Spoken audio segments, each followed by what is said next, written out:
Zipper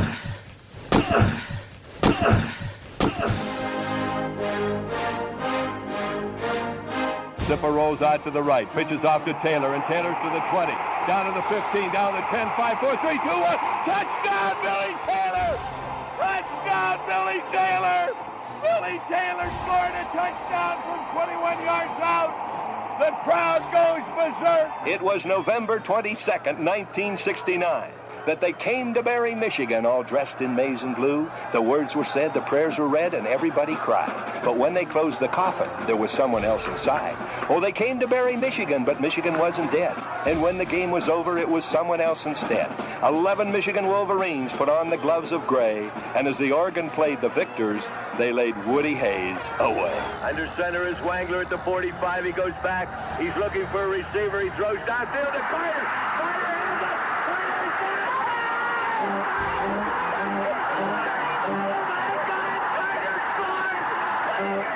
Who's got it better than us? Nobody!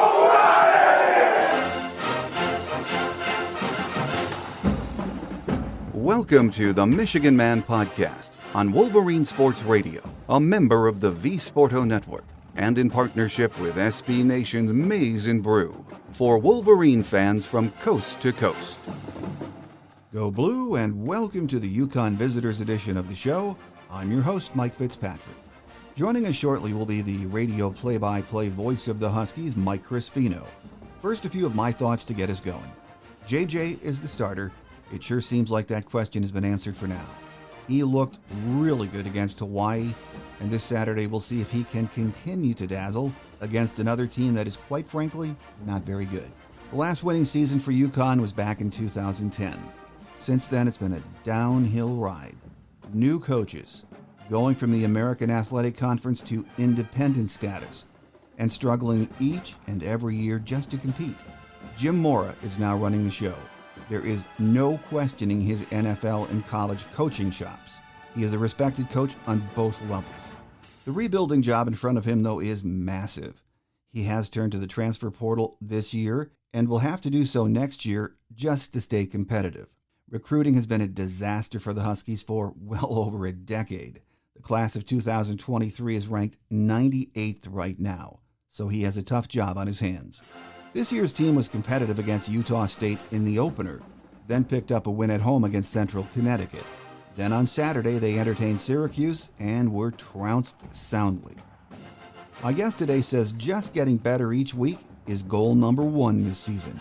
Getting better against Michigan is a tall order, though. Joining us next is Mike Crispino, the radio play-by-play voice of UConn football. So stay with us.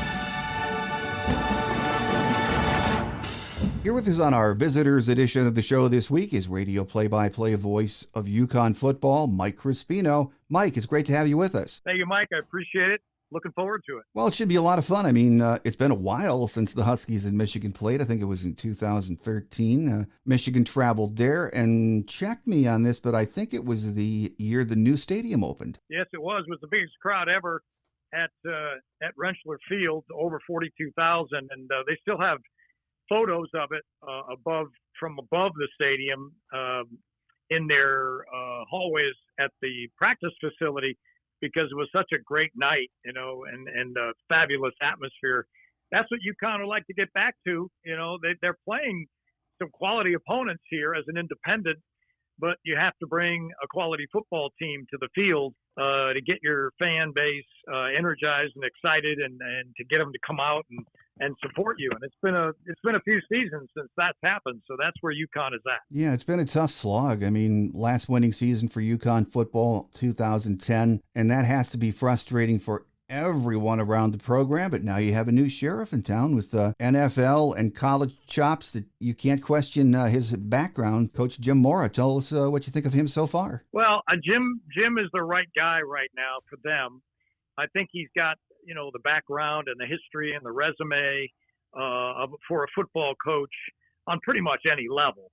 With his NFL experiences as a coordinator and as a head coach, and then his head coaching experience at UCLA, he's got all the bases covered, I feel. And as important is how you deal with, the fan base, the media that covers the team, and everything related to UConn football that comes across from social media and all the ways that you can communicate to your fan base, because it's been a tough group of years here. The last 4 or 5 years, Huskies have had trouble winning games. They've been beaten by large margins.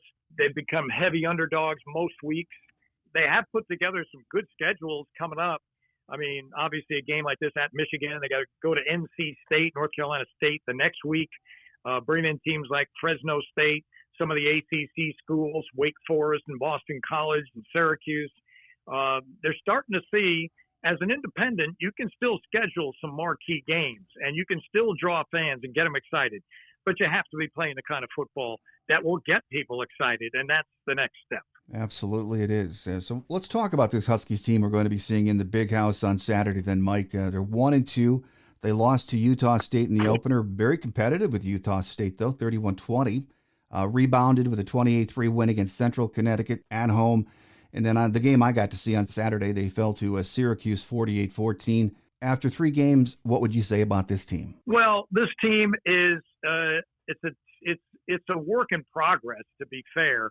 They have to incorporate the grad transfer types that they've brought in, the transfers from other schools, some of their young players, freshmen, including their true freshman quarterback, Zion Turner. They're giving him a baptism by fire. He's gone right in the frying pan after Taquan Roberson, the Penn State transfer, was injured in game 1. Zion had to take over. And so it's week to week with him. He has all the goods, I think. He's got the stuff to be a good quarterback on this level. And not only physically, but mentally. He's a really mature guy, a real football player type, a guy that was a high school star in Florida, won 3 state championships at St. Thomas Aquinas, knows nothing but winning. So if you got to throw the ball into the lap of a young guy, it's not a bad guy to do it to. But you still have to have, talent surrounding him. And in the first 2 weeks, the Huskies moved the ball on the ground very well against Utah State and then the FCS opponent, Central Connecticut State.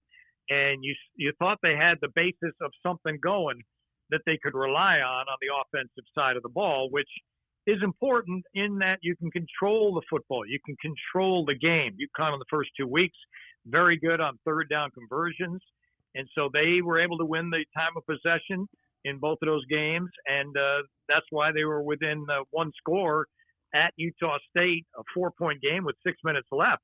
And that's why they were able to pull away from Central Connecticut in the second half. However, Syracuse came in and spoiled the party on Saturday night by ripping off 2 long drives and getting a field goal scored and a 17-0 early lead that UConn couldn't recover from. So they are a work in progress. And, staying healthy is a big part. You know this on any football team. So you got to be deep. You got to have a quality depth chart that you can go to as the weeks go by and people fall by the wayside. So we're going to find out about UConn's depth chart because they have lost players like the quarterback Taquan Roberson, the 2 best wide receivers on the team, Keelan Marion, was out with an injury and collarbone. He might come back before the year's out, but I don't think so. And Cam Ross, who was an outstanding freshman 2 years ago, has been hurt twice now, once last year, once this year, with season-ending injuries. So they lost those 2, plus the quarterback. Plus, they lost Brian Bruton, who is an excellent return man on kickoffs and punts, and a nice change-of-pace running back. They lost him last week to a fractured elbow. So, when you lose skilled players, it's not that easy to replace them. So UConn now has to go deeper into the receiving core in that group and find people that can sync up with Zion Turner and get the ball down the field and challenge defenses and give UConn's defense a chance. You got to move the ball, control the ball, keep the defense off the field, and the Huskies will be competitive. Now, this week against Michigan, that's going to be a tough task. That's a tall order. We shall see what will happen on Saturday. Well, I'm sure if Coach Mora had his druthers, as far as an offensive game plan goes, he'd like to run the football. And I was watching the Syracuse game on Saturday. Saw a lot of sophomore Nathan Carter, and I think for the year he has 59 carries, 384 yards. He's a pretty good-looking back. He is. I really like him. He's a solid running back. He's got a great feel for the position. He's only a sophomore. He stands 5'10", about 200 pounds. Ran for 74 on 16 carries Saturday night against Syracuse. Longest was 14 yards. But the thing about him is he runs north-south. But sometimes he doesn't do it immediately. He may pick his spots and then get north and south into that second level and get some extra yardage. He's a kind of a tricky back like that. And I think he's the real crux of the matter for UConn's offense. If they can get him going and get him helping to get first downs, UConn can control the ball and they can have success. So I love Carter. I think, hopefully if he stays healthy, he'll have a great year this year. And their offensive line has improved. They've added a couple of guys through transfer portal that have really made a difference on the offense. Their center, Jake Guidone, is a graduate transfer from Dartmouth. He's had an outstanding college career. He's 6'2", 304. Kristen Haynes, the right guard, is a redshirt junior. He weighs 305. He's also an excellent interior blocker. Chase Lund, the right tackle, another big man, weighs 305, done a nice job of opening holes. That's on the right side. On the left side, Valentin Sen is the transfer from Colorado, 6'7", guy, 298. And he's a quality blocker, too. And they had done a good job of, obviously, run blocking in the first 2 weeks, but also protecting Zion Turner, the redshirt freshman, or freshman quarterback. So they have done an excellent job so far. But now the assignment gets tougher. You got, Michigan. Then you got North Carolina State. Then you got Fresno State coming up. So those 3 games, it's like a gauntlet UConn's looking at here over the next 3 weeks. And let's talk about the other side of the ball for just a minute, Mike. I mean, 10 players, I think, are returning from last year's team, and you never know what that really means.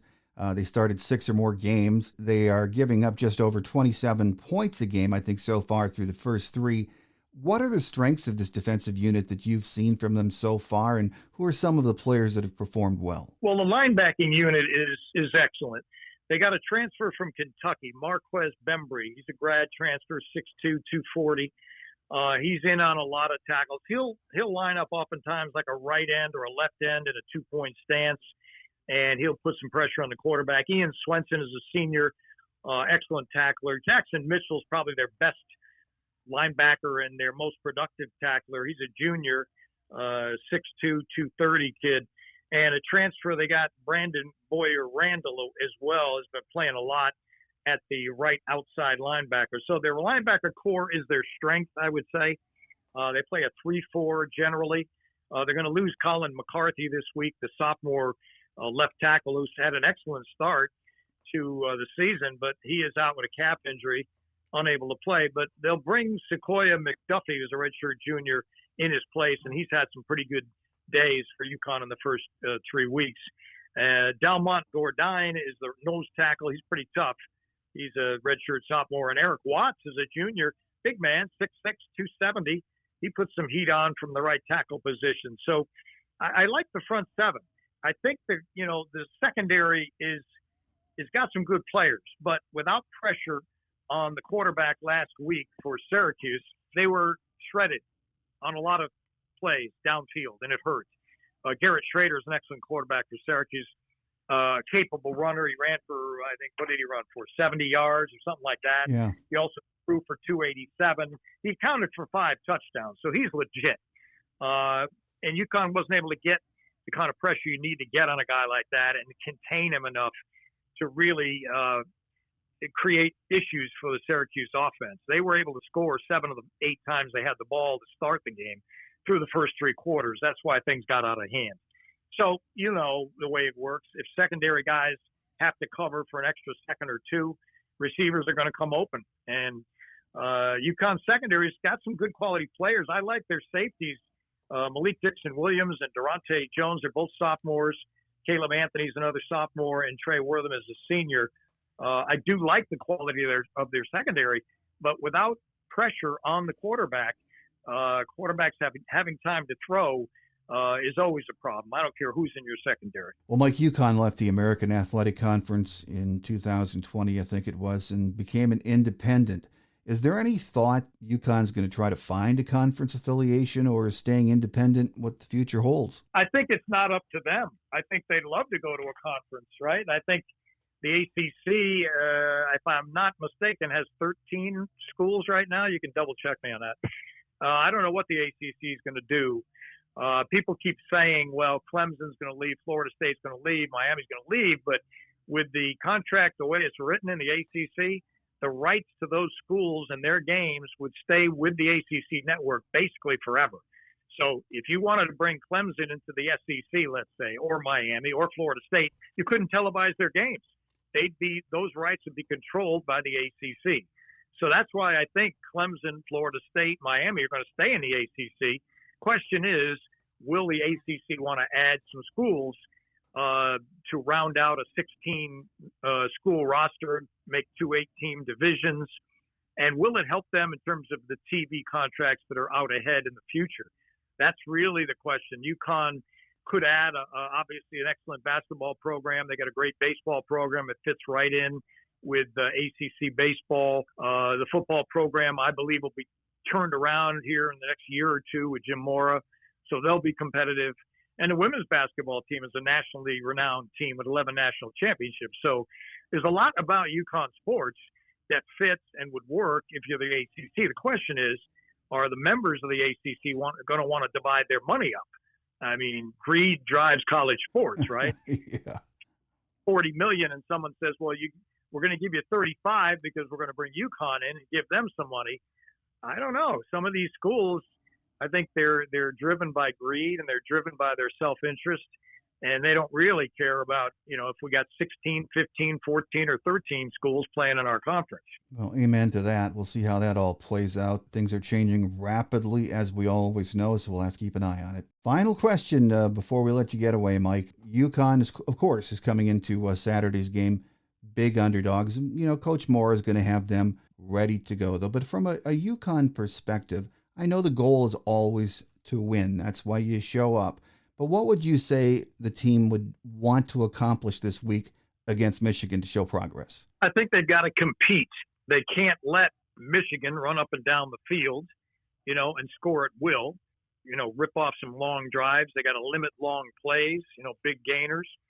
And I think that comes down to the defense. But on the other side of the ball, UConn's going to have to come up with some things to shake it up a little bit. This last week, when they didn't run the ball as effectively as they have in the past, this week they ran for, I believe, 121 yards, maybe 97 net. That's well below what their average has been. They've been averaging like 260 a game in the first two. If they can't run, that's a lot of pressure to put on their true freshman Zion Turner, their quarterback. He went 14 to 17 last week, but he didn't throw a ball more than 10 yards down the field all day. So they only gained 92 yards in the air. They got to get down the field. They got to get a little more vertical with their passing game and just compete. And I think that's what Jim Moore is looking for. Let's compete. Let's play. They have this thing about playing 6 seconds at a time. The next 6 seconds matter. The next play basically matters. You can't look big picture with UConn right now. And probably these next 3 weeks, you can't really look that way. But from the coach's perspective, I think they can definitely look at what kind of talent is out there, what kind of the backups on the depth chart are playing well, and what they can utilize for player personnel going forward. The results of the game, I don't think, Jim Moore is never going to say, well, we don't care what the score is. He's never going to say that. He's never going to say, we don't care if we win or lose. Never going to say that. But I think deep down he's going to say, we got to show something about what we are as a program right now, whether it's Michigan in front of 115,000 people or it's NC State. It's going to be a night game the following week in front of Wolfpack fans that are going to be rabid, I'm sure, or whether it's Fresno State coming in, traveling 3,000 miles to play UConn. here back east. You've got to prove what you are and have something you can hang your hat on consistently and do. And then let the game play out. I think that's what he'll be thinking, and that's what he'll be saying to his team. Here with us on our visitors edition today has been radio play-by-play voice of UConn football, Mike Crispino. Mike, thanks for being so generous with your time. Enjoy your day in Ann Arbor. I will. I appreciate it. Thanks, Mike.